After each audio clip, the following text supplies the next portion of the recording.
అందరికీ నమస్కారం అండి. వరి చేను ఎదజల్లే విధానంలో ఏ విధంగా రైతులు జల్లుతారు, ఎదజల్లే విధానానికి రైతులు ఏమేమి పద్ధతులు పాటిస్తారనేది ఈ వీడియోలో అయితే మీకు తెలియజేస్తున్నామండి. ముందుగా దమ్ము చేయించుకున్న తర్వాత పట్టి తోలి ఈ విధంగా వాటర్ని మడి నిండా నింపుకొని సేళ్ళు అయితే వేసుకుంటారండి. అంటే ఈ సేళ్ళు ఎందుకంటే విత్తనాలు జల్లినప్పుడు నీరు నిల్వ ఉంటే కనుక విత్తనాలు మొలవు. ఆ నీరు పోవడానికి, పైగా మనం పిండి వేసుకున్నప్పుడు, మందులు కొట్టుకున్నప్పుడు ఆ సేడు గుండా వెళ్ళి మనం చేలో విత్తనాలు జల్లుకునే దగ్గర నుండి మందులు కొట్టుకోవడం, పిండి వేసుకోవడం కూడా ఆ చేడు గుండా నడుచుకుంటా వెళ్ళి మనం చేను తొక్కకుండా చేసుకోవడానికి అయితే చేడు విధానం తీసుకుంటారండి.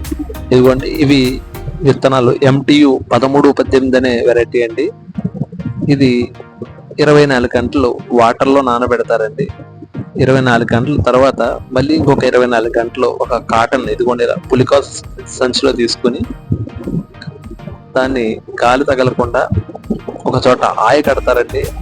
దీనివల్ల ఏమవుతుందంటే మొలకలు వస్తాయండి. ఆ మొలకల కోసం ఈ విధంగా ఒక 24 గంటలు గాలి తగలకుండా ఆయ కడతారండి. అప్పుడు లైట్ గా చూడండి, తెల్లగా మనకి మొలకలు అయితే కనిపిస్తున్నాయి. ఈ విధంగా మొలకలు వచ్చిన తర్వాత వాటిని డైరెక్ట్ గా నీరు తగ్గించి మనం ముందుగా నడవడానికి వీలుగా చేడు వేసుకున్నాం కదండి, ఆ చేడు మార్గం ద్వారా నడుచుకుంటూ వెళ్ళి ఆ విత్తనాలను సుమారు 25 కేజీల విత్తనాలు వచ్చి ఒక ఎకరానికి జల్లుతారండి. ఈ MTU 1318 అనే రకం అధిక దిగుబడి ఇచ్చే రకం. పైగా మనకి వర్షాలు, తుఫాన్లు వచ్చినా కానీ పైరు తయారైన తర్వాత పడిపోకుండా నిల్చుని ఉండే రకం అండి. అందుకనే రైతులు ఎక్కువ ఈ రకాన్ని అయితే సాగు చేస్తారు.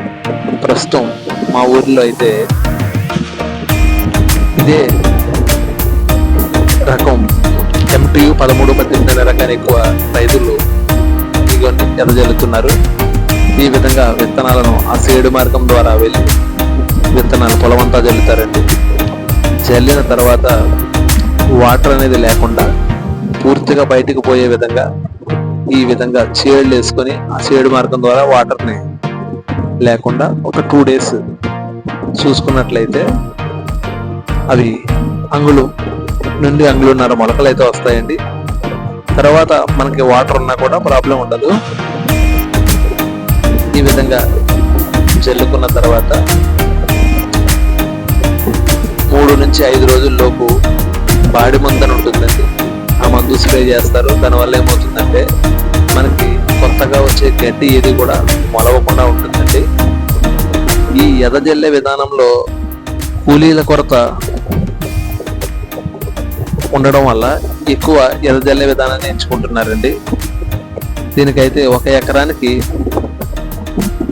ఒక రోజులో రైతే మొత్తం విత్తనాలు జల్లుకొని ఇవి చేను పని అంతా చక్కబెట్టుకోవచ్చండి.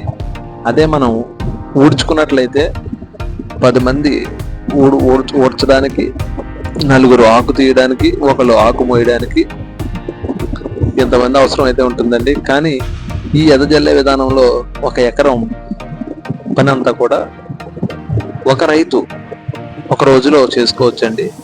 అందుకనే రైతులు ఎక్కువగా ఈ ఎదజల్లే విధానానికి ఇష్టపడతారు. దీనివల్ల రైతుకి సుమారు 6 నుంచి 7 వేల రూపాయలు అయితే ఖర్చు తగ్గుతుందండి. అయితే ఈ ఎదజల్లే విధానంలో మాత్రం కలుపు సమస్య ప్రధానంగా ఉంటుందండి. ఈ కలుపు సమస్య వల్ల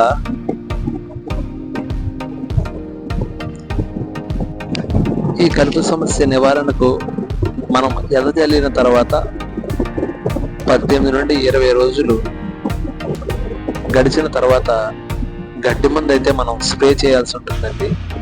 ఈ గడ్డి మందులు నామినీ గోల్డ్, 24D ఇలా రకరకాల మందులు అయితే ఉన్నాయండి. మనం మంచి రకాన్ని ఎంచుకొని మొత్తం వాటర్ అంతా తీసేసి 20 రోజులు దాటకుండా మనం ఆ గడ్డి మందులను అయితే స్ప్రే చేసుకున్నట్లయితే గడ్డి అంతా చచ్చిపోతుంది. మన వరి పైరుకి మాత్రం ఏ విధమైన హాని జరగదండి.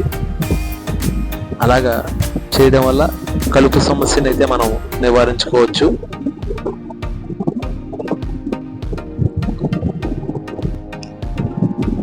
ఊడ్పు ఊడ్చడం కన్నా ఎదజల్లే పద్ధతిలో